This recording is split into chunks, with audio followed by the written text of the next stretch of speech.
Hello बच्चों, कैसे हैं आप लोग। आशा करता हूं सभी लोग ठीक और स्वस्थ होंगे। तो आइए आज हम लोग काइनेमेटिक्स को आगे बढ़ाते हुए स्पीड एंड वेलोसिटी का स्टडी करते हैं। तो सबसे पहले देखते हैं स्पीड क्या होता है।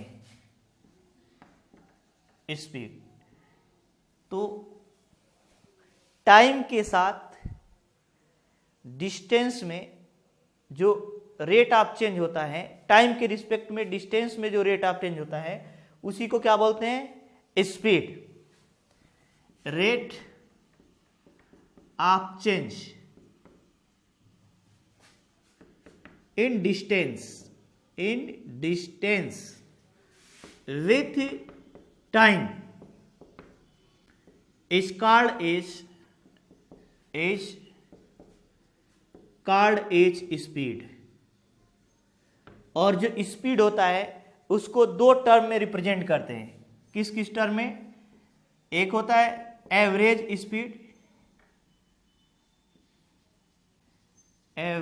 स्पीड, और दूसरा जो होगा इंस्टेंटेनियस स्पीड। कौन सा? Instantaneous speed. तो कह दिया जाए स्पीड को कितने टर्म में रिप्रेजेंट किया जाएगा? दो टर्म में, एक एवरेज स्पीड होगा और एक इंस्टेंटेनियस। अब हम लोग एक एक की स्पीड के बारे में देखते हैं कि एवरेज स्पीड क्या होगा और इंस्टेंटेनियस क्या होगा। तो rate of change in distance with time is called as speed. उसमें फर्स्ट देखते हैं एवरेज स्पीड।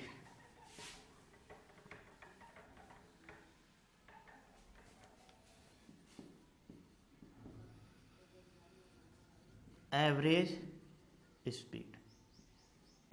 पहले एवरेज का मतलब समझते हैं हम लोग। मान लिया जाए कोई क्रिकेटर है, क्रिकेट आप सभी लोग देखते होंगे। इसमें किसी बैट्समैन ने पहले ओवर में, या ओवर दे दिया जाए, पहले ओवर में उसने 6 रन बनाए, दूसरे ओवर में उसने 8 रन बनाए और तीसरे ओवर में उसने 10 रन बनाए। अब कह दिया जाए यहां से कि एक कुल कितना ओवर उसने गेम खेला? 3 ओवर। पहले ओवर में 6, दूसरे ओवर में 8 और तीसरे, ये नहीं कि 2 ओवर में मिला कर, सेकेंड ओवर में। किसमें? सेकेंड ओवर में और थर्ड ओवर में कितने कितने रन बनाए? 6 और 8। तो कितना ओवर गेम खेला? 3 ओवर। और तीनों ओवर में डिफरेंट रन बनाए उसने। अब कह दिया जाए वो डिफरेंट रन न बनाकर सभी ओवर में कितना कितना रन बनाता कि वह इक्वल आता, जैसे डिफरेंट वैल्यू ना आती, और टोटल रन 3 ओवर में इतना ही ऑब्टेंड होता। तो क्या करते हैं हम लोग? 10 + 8 + 6 अपान क्या कर देते? 3। 24 अपान क्या लिखेंगे? 3 = 8 रन। वो पहले में भी 8 रन बना दे और थर्ड ओवर में भी 8 रन बना दे, तो उसे अलग अलग रन बनाने की आवश्यकता नहीं है। वह 3 ओवरों में वही रन बनाएगा जो 6, 8 और 10 रन बनाने पर उसे ऑब्टेंड होगा। वही अगर वह 8 रन बनाएगा तो भी ऑब्टेंड होगा। इसका मतलब जो अगर एवरेज 8 रन दिया है तो हम लोगों को केवल ये मालूम चलेगा कि टोटल कितना उसने पर ओवर रन बनाया है, लेकिन ये हम लोग को मालूम नहीं चलेगा कि इच ओवर में उसने कितने रन बनाए। अगर केवल एवरेज रन 8 दे दिया हो तो हम लोग ये नहीं बता सकते हैं कि उसने किस ओवर में कितना रन बनाया, लेकिन हमें एक आइडिया दे देगा कि पर ओवर इसने इतने रन बनाए। सिमिलरली एवरेज स्पीड का मतलब होगा कि अगर कोई ऑब्जेक्ट जो है किसी टाइम इंटरवल में कुछ डिस्टेंस कवर किया, वह कभी अपनी स्पीड बढ़ा भी सकता है और घटा भी सकता है। कभी तेजी से भी चल सकता है और कभी धीमी गति से भी चल सकता है। एज्यूम कर लेते हैं कि उसने कोई बाइक है, पॉइंट ए से पॉइंट बी तक डिस्टेंस कवर किया डी। कितना डिस्टेंस? D distance. यह कांस्टेंट स्पीड से भी जा सकता है और स्पीड उसका कांस्टेंट नहीं भी हो सकता है। और टोटल टाइम कितना लगा? टी। टोटल टाइम कितना लगा? टी। तो क्या जी एवरेज स्पीड क्या हो जाएगा, average speed equals to total distance upon total time, total distance upon total time. Total distance उसने कितना कवर किया d, और टोटल टाइम क्या हो गया t, तो यह v एवरेज हो जाएगा। यहां पर हम लोगों को ये आइडिया नहीं चल पा रहा है कि उसने अपनी स्पीड कहाँ धीमी की कहाँ तेज किया, ये नहीं, लेकिन अगर वो इस स्पीड से कांस्टेंट स्पीड से यहां से यहां तक चलता तो वह t समय में इस डिस्टेंस को क्या कर लेता, कवर कर लेता।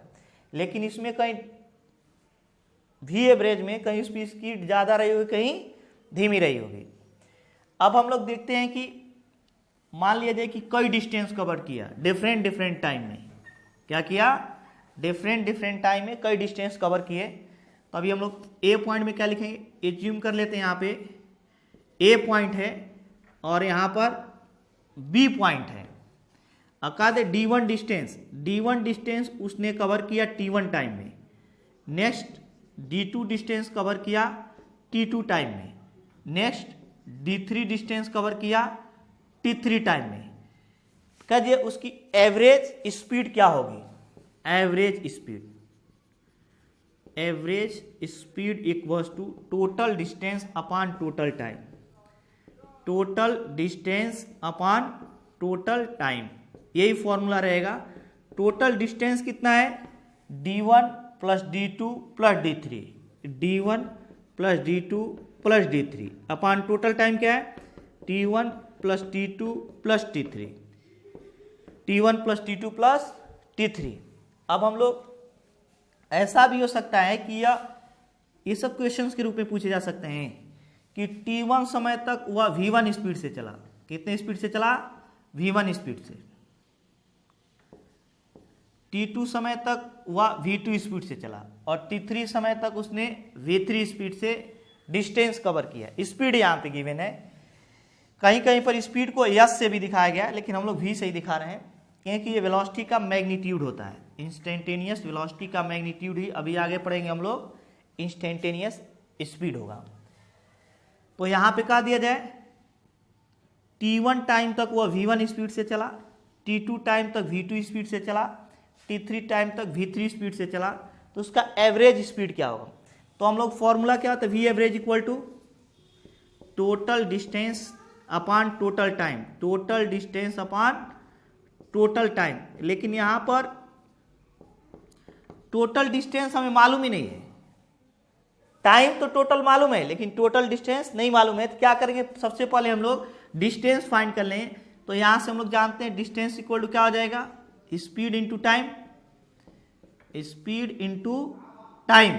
यहाँ पे स्पीड कितना है, डिस्टेंस अगर हम इसमें मान लेते हैं D1 डिस्टेंस कवर किया, स्पीड कितनी है इसकी V1, और कितने टाइम तक चला, T1 टाइम तक।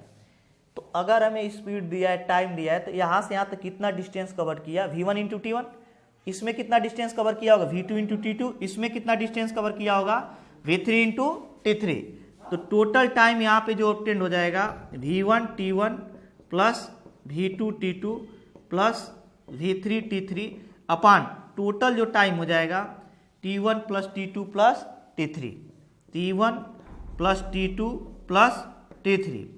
तो यहाँ पे जब डिस्टेंस नहीं गिवन है तो डिस्टेंस फाइंड कर लेंगे। हो सकता है कि कभी टाइम ना दे, कह दे V1 स्पीड से चला D1 डिस्टेंस को, V2 स्पीड से चला D2 डिस्टेंस को चला V2 स्पीड से, D3 डिस्टेंस को चला V3 स्पीड से, इतने स्पीड से V3 स्पीड से।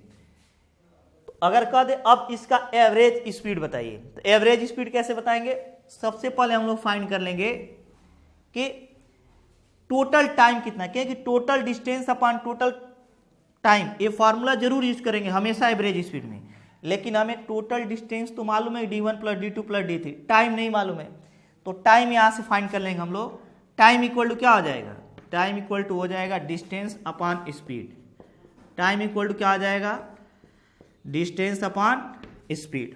तो यहाँ पे V एवरेज इक्वल टू यहाँ से लिखेंगे तो टोटल डिस्टेंस कितना हुआ भाई, d1 plus d2 plus d3, और यहाँ पे अगर t फाइंड करें तो t इक्वल टू हो जाएगा dy v, time t equal to क्या आ जाएगा, डिस्टेंस d अपान स्पीड क्या आ जाएगा v।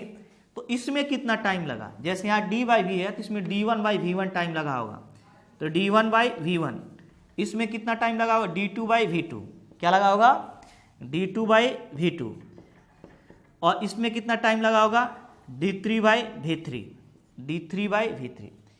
ऐसे भी क्वेश्चन पूछ सकता है, ए बी और ए सी पॉइंट बना सकता है। अब हम लोग सी पॉइंट को देखते हैं, डी पर सी पॉइंट तो हो गया, डी पॉइंट को देखते हैं। डी पॉइंट में क्या आएगा, एज्यूम कर लेते हैं कोई ऑब्जेक्ट है, ए से बी तक डिस्टेंस कवर करता है डी, लेकिन जब वह ए से बी तक मूव किया तो यू स्पीड से मूव किया। एज्यूम कर लिया जाए एक कानपुर है और ये लखनऊ है, तो कानपुर से लखनऊ तक यू स्पीड से गया और फिर लखनऊ से कानपुर तक वह वी स्पीड से लौटा। कितने स्पीड से लौटा, वी स्पीड से। तो कह दिया जाए इस होल मोशन में एवरेज स्पीड क्या होगी। तो सबसे तो पहले हम लोग को टाइम नहीं मालूम है, टाइम मालूम कर लेते हैं। तो time spend in motion from A to B, in motion from A to B, A से बी तक मोशन में टाइम स्पेंड कितना होगा, t1 equal to distance upon क्या लिखेंगे, speed, t1 equal to D by U. कितना distance cover किया, d, कितने स्पीड से कवर किया, u, तो time equal to distance by speed. A to B, A से बी तक जाने में कितना टाइम लगा। अब नेक्स्ट बी टू ए आने में time spend in motion, time spend in motion from B to A, from B to A. t2 बड़ा क्या लिखेंगे, अगेन लिखेंगे हम लोग डी बाई भी। क्यों, क्योंकि अब इधर से जब जा रहा है तो भी डी डिस्टेंस कवर कर रहा है, लेकिन कितने स्पीड से, v स्पीड से। तो एवरेज स्पीड क्या हो जाएगी, average speed v average equal to हो जाएगा यहां से total distance upon total time. Total distance कितना है, टोटल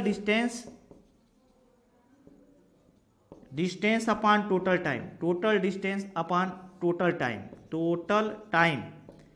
तो टोटल डिस्टेंस हुआ कितना, यहां से टोटल डिस्टेंस हुआ d इधर से जाने में और उधर से भी आने में कितना हुआ, d प्लस डी अपान टोटल टाइम। टोटल टाइम कितना हो जाएगा, t1 plus t2, t1 plus t2, तो d प्लस डी 2d हो जाएगा, और t1 क्या हो जाएगा, d by U plus d by V, d by U plus d by V. तो यहां से वैल्यू कितना ऑब्टेन करेंगे भाई, देख लेते हैं। तो v एवरेज इक्वल टू कितना लगेगा यहाँ पे, 2d अपान, यह d कॉमन कर ले इन दोनों में से, इसमें से, तो 1 by U plus 1 by V बच जाएगा। इसमें भी d था, इसमें भी d, तो d कॉमन कर लिया तो 1 by U plus 1 by V. अब 2d, ए डी और d कैंसिल हो जाएगा, 2 बच जाएगा, 2 अपान यहाँ पे u और v एलसीएम ले तो v प्लस यू, इसका यहाँ v और प्लस इसका यहाँ मल्टीप्लाई u, और u भी ऊपर चला जाएगा तो कितना बचे, 2uv अपान u प्लस v। और ये है हार्मोनिक मीन। क्या है, हार्मोनिक मीन। इसका मतलब देखते हैं हम लोग, अगर कोई पार्टिकल ए से बी तक 4 मीटर पर सेकेंड से जाए, 4 मीटर पर सेकेंड से, और बी से ए तक 6 मीटर पर सेकेंड से वापस रिटर्न करे, किससे, 6 मीटर पर सेकेंड से, तो कह दिए एवरेज स्पीड क्या होगा, v एवरेज। हार्मोनिक मीन होगा इन दोनों का, इसको u एज्यूम कर लेते हैं, इसको क्या एज्यूम कर लेते हैं, v। तो 2ub अपान u प्लस क्या हो जाएगा, v, 2ub अपान u प्लस v। तो 2u के प्लेस पे क्या लिखेंगे, 4, और v के प्लेस पे क्या लिखेंगे, 6 अपान 4 प्लस 6 कितना हो जाएगा, 48 अपान 10 इक्वल टू 4.8 मीटर पर सेकेंड होगा। तो हम लोग को याद रखना पड़ेगा, अगर कोई पार्टिकल u स्पीड से a से b तक जा रही है और v स्पीड से b से a तक आ रही है, तो उसका एवरेज स्पीड हो जाएगा इन दोनों स्पीड के हार्मोनिक मीन के इक्वल। इस क्वेश्चन को ऐसे भी दे सकता है, ऐसे भी दे सकता है। कैसे? ए डी पॉइंट में ये, अगर पार्टिकल कोई डिस्टेंस है ए से बी तक और हाफ डिस्टेंस को, हाफ टोटल डिस्टेंस 2d मान लेते हैं या कुछ भी मान लें, हाफ डिस्टेंस या u स्पीड से चला यहां से यहां तक, कितने स्पीड से चला? u स्पीड से a से c तक, और c से b तक इसने चला v स्पीड से। इसी क्वेश्चन में जैसे यह u स्पीड है, v स्पीड है, तो अब इधर न चलकर इधर चला, जो डिस्टेंस इधर कवर कर रहा था वही डिस्टेंस इधर कवर कर लिया, इक्वल डिस्टेंस। अगर यह डिस्टेंस d है तो ये भी डिस्टेंस कितना है? d है। तो कह रहे हैं कि कोई पार्टिकल अपने होल जर्नी का मतलब a से b तक कितना डिस्टेंस हुआ? 2d का हाफ u स्पीड से और नेक्स्ट हाफ जो है v स्पीड से चले, तो उसका एवरेज स्पीड क्या होगा? नेक्स्ट वही होगा 2uv upon u plus v। लेकिन अगर हम लोग यहाँ पे v एवरेज क्या लिखेंगे? ये ऑब्जेक्टिव में पूछा जा सकता है, तो लिखेंगे v average equals to 2uv upon u plus v। लेकिन अगर कह दिया जाए कि a से b तक के टोटल जो डिस्टेंस है उसका हाफ डिस्टेंस जो कवर किया वह आधे सेकेंड में, t1 हाफ जो डिस्टेंस कवर किया वह हाफ टाइम में, और नेक्स्ट जो हाफ डिस्टेंस था वह नेक्स्ट हाफ टाइम में कवर किया, मतलब ये टोटल t/2 और इसको t/2। या ऐसे कह सकता है हाफ डिस्टेंस को u स्पीड से, हाफ डिस्टेंस को कितने? u स्पीड से, या आधे टाइम तक, सॉरी आधे टाइम तक u स्पीड से और आधे टाइम तक v स्पीड से चलता रहा। अब कहेगा उसका एवरेज स्पीड बताइए। यहां पे क्या था? आधे डिस्टेंस तक, यहां क्या था? आधे टाइम तक। दोनों में डिफरेंस है। या t/2 ले लेते हैं, t/2 तक और t/2 तक, ताकि इसमें यहाँ स्पीड दिखा दे u एंड यहाँ पे क्या दिखा दें? v। नेक्स्ट में बोल रहा हूं कोई पार्टिकल है, इसमें डिफरेंस क्या है? आधा डिस्टेंस तक u स्पीड से, इसमें आधे टाइम तक u स्पीड से, और नेक्स्ट आधे डिस्टेंस तक v स्पीड में, या नेक्स्ट आधे टाइम तक v स्पीड से चला। स्पीड u और v, स्पीड u और v है, लेकिन यहाँ पे डिस्टेंस d और d के स्थान पे टाइम आ गया t/2 और t/2। तो यहाँ पे भी स्पीड हम v एवरेज कैसे फाइंड करेंगे? तो total distance upon total time, v average equal to हो जाएगा d1 plus d2 upon total time कितना है? t/2 और प्लस t/2। तो d1 डिस्टेंस इक्वल क्या लिखे? Speed into time. तो यहां से लिखेंगे v average equal to speed कितना है? u इंटू टाइम क्या है? t/2। तो u इंटू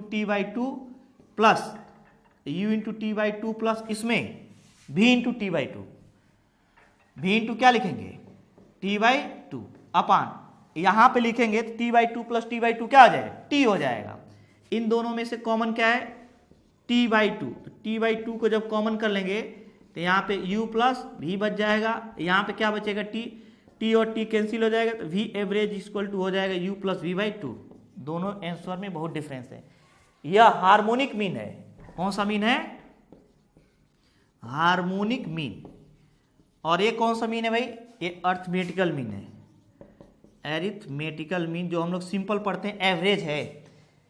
तो यदि क्वेश्चन में गिवन है कि आधे डिस्टेंस को u स्पीड से और नेक्स्ट आधे डिस्टेंस को v स्पीड से कवर किया, तो उसका एवरेज स्पीड क्या होगा? तो कहेंगे दोनों का हार्मोनिक मीन होगा। और कहेगा आधे टाइम तक u स्पीड से और नेक्स्ट आधे टाइम तक v स्पीड से कवर किया, तो उसका एवरेज स्पीड क्या होगा? तो कहेंगे दोनों के अर्थमेटिकल मीन के इक्वल होगा। क्या होगा? अर्थमेटिकल मीन के इक्वल होगा।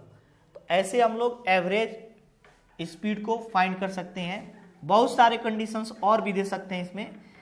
तो हम लोग जब भी कंडीशन कुछ भी दे, हम लोग क्या फाइंड करेंगे? Total distance upon total time. ये क्वेश्चन इजीली सॉल्व हो जाएंगे। जैसे एक बार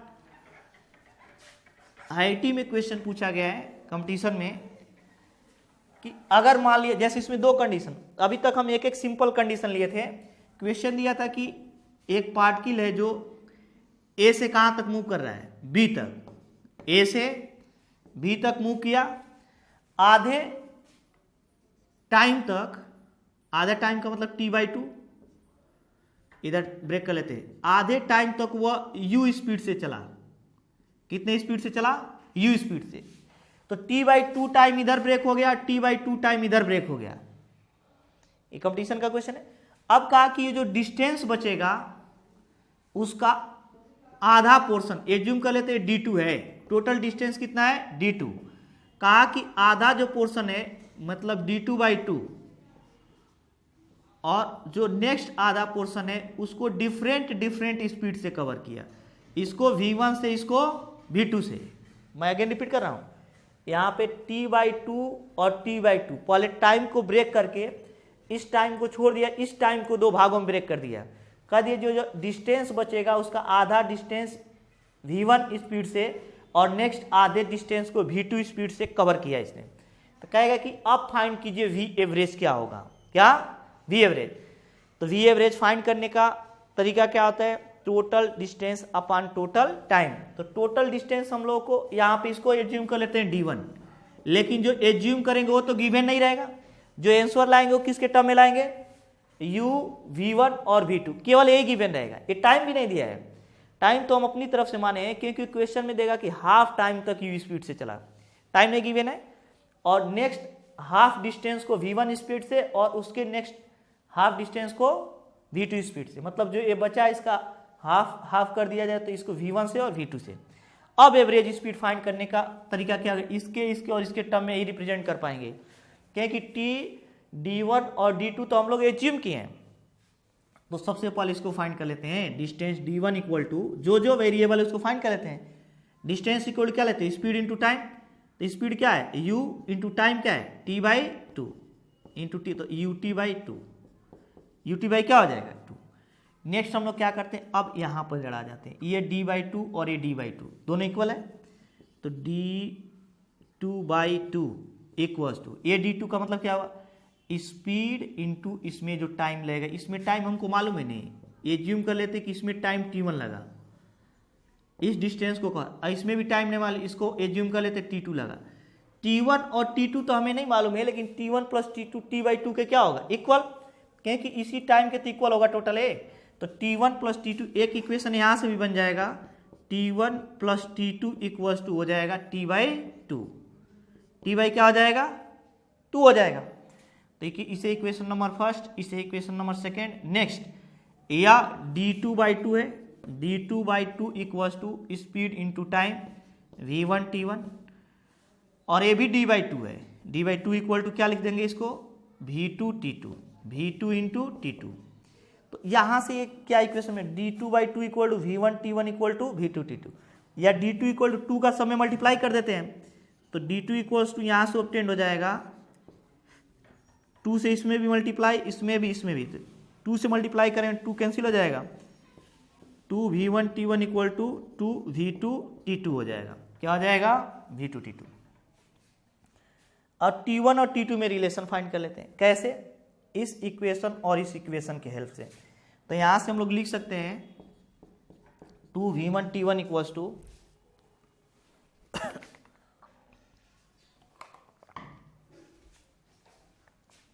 2v1 t1 इक्वल टू क्या लिख सकते हैं भाई? 2v2 t2, 2v2 t2, 2 और 2 कैंसिल हो गया, यहां से t1 इक्वल टू हो जाएगा v2 t2 अपॉन v1। इसको इक्वेशन नंबर क्या है एज्यूम कर लेते हैं? थर्ड। तो हमारे पास 3 इक्वेशन ऑब्टेंड हो गए, फर्स्ट, सेकेंड एंड थर्ड। अब हम लोग कैसे इसको t1 को यहां से t1 t2 को एलिमिनेट कर लेते हैं, लास्ट में रख देंगे। तो एवरेज स्पीड इक्वल्स टू हो जाएगा v average equals to total distance d1, या d1 हुआ, d2/2 और d2/2 प्लस d2 हो जाएगा, d1 plus d2 upon total time कितना लगा? इसमें जो टाइम आया वह t/2, कितना आया? t/2, और इसमें भी जो टाइम आया वो भी कितना है? t/2। तो टोटल टाइम कितना आ गया? t/2 plus T by two. लेकिन इन क्वेश्चनों को सॉल्व करते समय हमें क्या ध्यान देना पड़ेगा कि जो यह डिस्टेंस d1 और d2 मिल रहा है उसको t के टर्म में रिप्रेजेंट करें। क्यों? क्योंकि t नीचे भी है और ऊपर भी आ जाए तो कैंसिल हो जाएगा। तो d1 और d2 को t के टर्म में रिप्रेजेंट कर दें। t के टर्म में कैसे रिप्रेजेंट कर पाएंगे? उसके लिए हमारे पास इक्वेशंस अवेलेबल है। क्या है? इक्वेशन अवेलेबल है। तो d1 तो हमें t के टर्म में है, d1 equal to ut by two, और d2 इक्वल टू अगर यहां से हम लोग फाइंड करें तो 2v1 t1 लिख सकते हैं। अब देखते हैं हम लोग जरा, तो क्या लिखेंगे यहां से? v एवरेज इक्वल्स टू लिखेंगे यहां से d1 प्लस d2। d1 की वैल्यू कितना गिवन है भाई? ut बाई टू, और प्लस d2 की वैल्यू कितना गिवन है? d2 की वैल्यू कोई भी वैल्यू सब्स्टिट्यूट कर सकते हैं, 2v1 t1 ही ले लेते हैं, अपान t by two plus t by to, t हो जाएगा। क्या हो जाएगा? t हो जाएगा। और यहां से इसको 2 को एलसीएम लेंगे तो ut, और प्लस इस 2 का इसमें 4v1 t1 अपान ये 2 नीचे आ जाएगा 2t। अब हम लोग t1 के प्लेस पे क्या रख देते हैं? v2 t2 बाई, और उसके पहले भी हम लोग यहाँ पे चाहे तो t1 को किसके टर्म में रिप्रेजेंट कर सकते हैं? केवल t के टर्म में। तो from equation second and third, equation second और थर्ड से क्या लिखेंगे?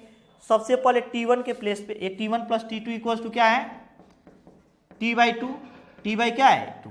अब t1 के प्लेस पे क्या लिख दिए? t2 के प्लेस पे। यहां से अगर t2 हम लोग फाइंड करें तो t2 क्या फाइंड कर लेंगे? t2 ही फाइंड कर लेते हैं। t2 इक्वल्स टू ये t2 इक्वल्स टू हो जाएगा v1 t1 upon v2 equals to t2, equation number second हो जाएगा। तो t2 के प्लेस पे, क्योंकि हम यहाँ t1 रखना चाहते हैं तो t2 को यहां से हटा देंगे, t1 प्लस t2 की वैल्यू कितना हो जाएगा भाई? v1 t1 upon v2 equals to t by two, equals to t by क्या हो जाएगा? 2। अब यहां से देखते हैं ये टोटल वैल्यू कितना ऑब्टेन है। यहां से t1 कॉमन कर लेते हैं, तो t1 जब कॉमन कर लेंगे तो यहां बच जाएगा 1 plus v1 by v2 equals to t by क्या बच जाएगा? 2। यहाँ पे एलसीएम ले लेते हैं v2, तो यहाँ से बच जाएगा v2 plus v1 equals to t by two. तो यहाँ से t1 की वैल्यू कितना ऑब्टेंड हो जाएगा? t1 की वैल्यू v2t अपान 2 v1 plus v2, 2v1 plus क्या बच जाएगा? अब वैल्यू सब्स्टिट्यूट करते हैं टोटल यहाँ से, तो यहाँ से वैल्यू सब्स्टिट्यूट करेंगे तो क्या मिलेगा? ut प्लस 4, और v1 रहेगा, और v2 के प्लेस पे क्या t1 के प्लेस पे क्या रख दें? v2t अपान 2 v1 plus v2, v1 plus क्या हो जाएगा? v2 अपान यहाँ पे 2t, तो यह और यह कैंसिल हो जाएगा, और एलसीएम कितना हो जाएगा ऊपर? v1 प्लस v2, और v1 प्लस v2 का इसमें मल्टीप्लीकेशन हो जाएगा तो ut v1 प्लस v2 और plus 4 v1 2 2 v1 v2 into T upon क्या बच जाएगा? यहाँ पे 2t, क्या बच जाएगा? 2t। अब a वाली वैल्यू नीचे आ जाएगी, इसमें t कॉमन कर लेते हैं, तो t कॉमन कर लेंगे तो क्या बच जाएगा? यहाँ पे v1 plus u, t common कर लेंगे तो u बचेगा, v1 प्लस v2 बचेगा, और प्लस क्या बच जाएगा? 2v1 v2, ये t बाहर आ जाएगा, और नीचे बच जाएगा तुम्हारा 2t v1 प्लस v2, तो t और t कैंसिल हो जाएगा। यहाँ से जो वैल्यू ऑब्टेंड हो जाएगी वो कितना होगा? u v1 प्लस v2 और प्लस 2v1 v2 अपान यहाँ पे क्या बच जाएगा? 2 और v1 प्लस v2। इस तरह हम लोग कोई भी कंडीशन गिवन रहेगा एवरेज स्पीड को बहुत इजीली फाइंड कर लेंगे। अब देखते हैं हम लोग, ये तो था एवरेज स्पीड। कौन सा स्पीड था? Average speed. अब हम लोग देखते हैं इंस्टेंटेनियस स्पीड कैसे फाइंड करेंगे, या इंस्टेंटेनियस स्पीड क्या होता है।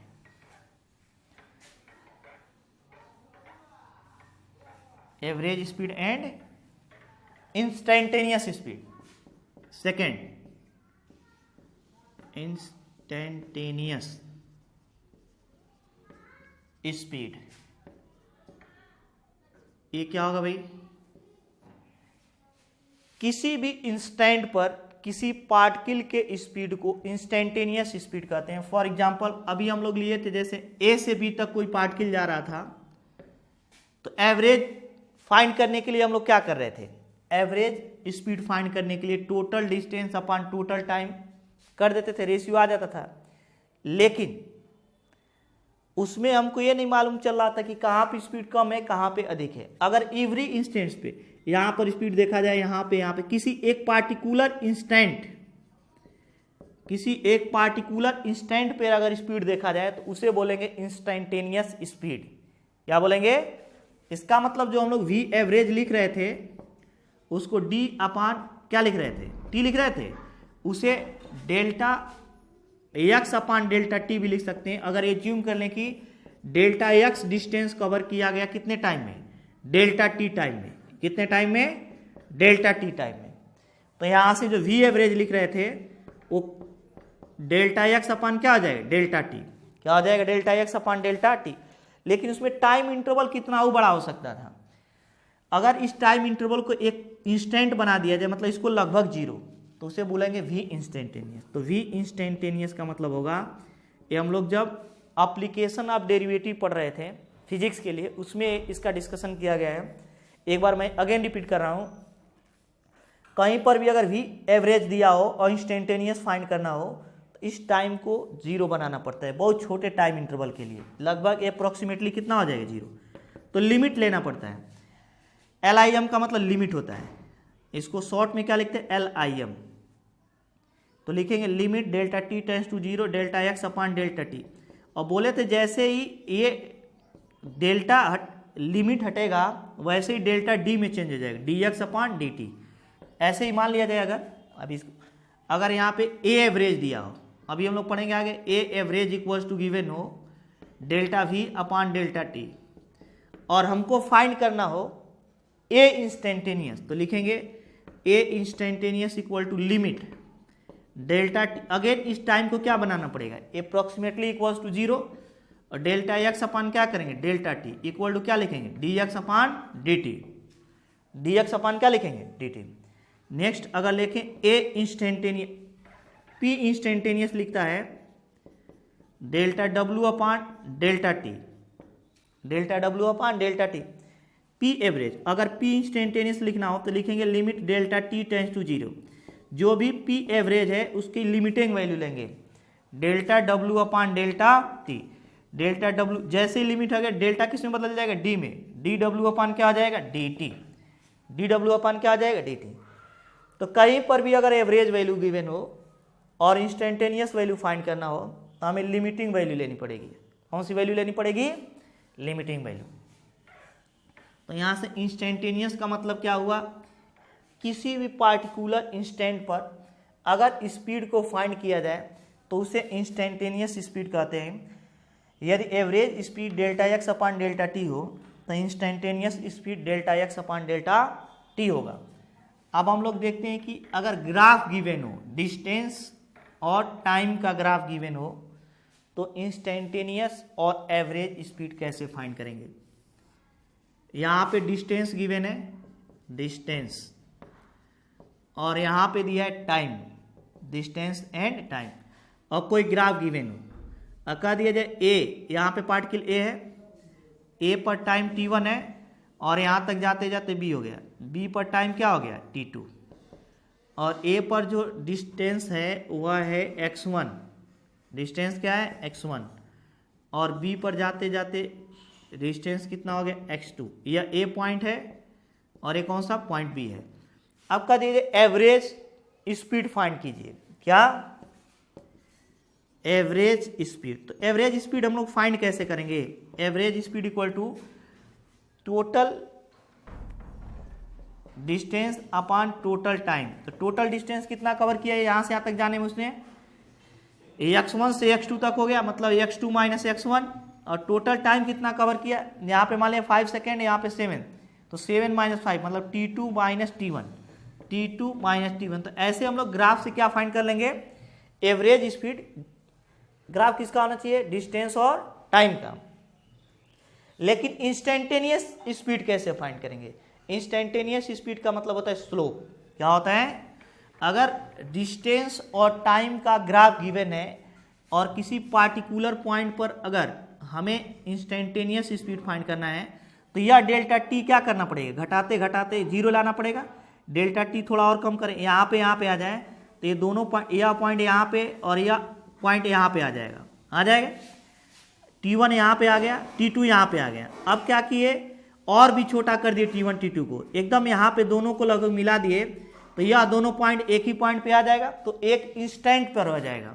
और एक इंस्टेंट पे फाइंड करने के लिए यहाँ से टेंजेंट ड्रा कर देते हैं। क्या ड्रा कर देते हैं? और इसका जो स्लोप होगा वही बताएगा इंस्टेंटेनियस स्पीड को। किसको?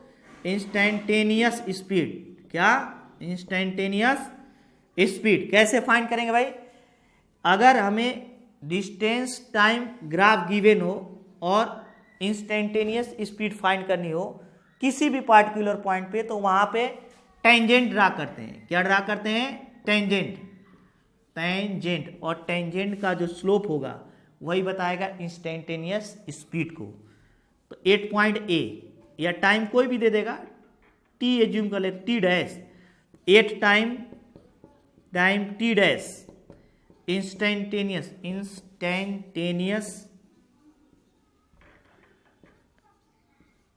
स्पीड। कैसे फाइंड करेंगे भाई instantaneous speed? v instantaneous equal to tan theta. जो स्लोप होगा इस टेंजेंट का वही टाइम टी डैश पर इंस्टेंटेनियस स्पीड को रिप्रेजेंट करेगा। इक्वेशन देखते हैं हम लोग इस पर। एक किसका ग्राफ है? डिस्टेंस वर्सेस टाइम का ग्राफ है। किसका है? डिस्टेंस वर्सेस टाइम का। यहाँ पे देख लेते हैं हम लोग, एक ग्राफ गिवन है। यहाँ पे है डिस्टेंस, इस पर गिवन रहेगा डिस्टेंस और इस पर गिवन रहेगा टाइम। डिस्टेंस और टाइम, और कुछ ग्राफ ऐसे गिवन रहेगा, कुछ ऐसे ग्राफ गिवन रहेगा। और यहाँ पे 2 पॉइंट्स भी गिवन रहेंगे हमें। कौन कौन से? ए और बी एज्यूम कर लेते हैं, A and B, A and B. और क्या दिया जाए?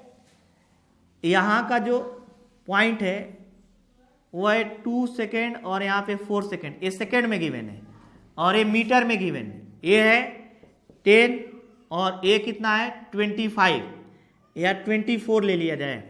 तो ए से बी तक जाने में एवरेज स्पीड क्या होगा? Average speed in motion from A to B. क्या लिखेंगे? Total distance upon total time. Distance axis पे डिस्टेंस देखेंगे, ए से बी तक जाने में डिस्टेंस 10 से इंक्रीज होकर क्या हो गया? 24। तो फाइनल 24 माइनस 10 कितना डिस्टेंस हुआ? 24 माइनस 10, ये डिस्टेंस हो गया इतना। टाइम कितना हुआ? 4/2, 4 माइनस 2, तो ये कितना हो जाएगा? ये 14/2 इक्वल टू 7 मीटर पर सेकेंड। लेकिन अगर हमें ए कह दे कि t इक्वल टू इस बीच में कोई टाइम दे दे, क्या दे दे? टाइम, और यहां पर स्पीड पूछ ले, इंस्टेंटेनियस स्पीड इस पॉइंट पे पूछ ले, और यहां पे हमें 30 डिग्री दिया है और t इक्वल टू क्या दिया है? 3 सेकेंड। t इक्वल टू क्या गिवन है? 3 सेकेंड गिवन है। t इक्वल टू 3 सेकेंड में गिवन है। t इक्वल टू 3 सेकेंड पे जब स्लोप, ये टेंजेंट है, टेंजेंट का जो स्लोप गिवन है वो 30 डिग्री है, तो इंस्टेंटेनियस स्पीड कितनी हो जाएगी? t इक्वल टू 3 सेकेंड पे इंस्टेंटेनियस स्पीड इक्वल्स टू हो जाएगा 30 डिग्री, और tan 30 डिग्री की वैल्यू क्या आती है? 1/√3 हो जाएगा। 1/√3 क्या हो जाएगा? 3 हो जाएगा। इसी प्रकार हमें ग्राफ कुछ और भी दे सकता है।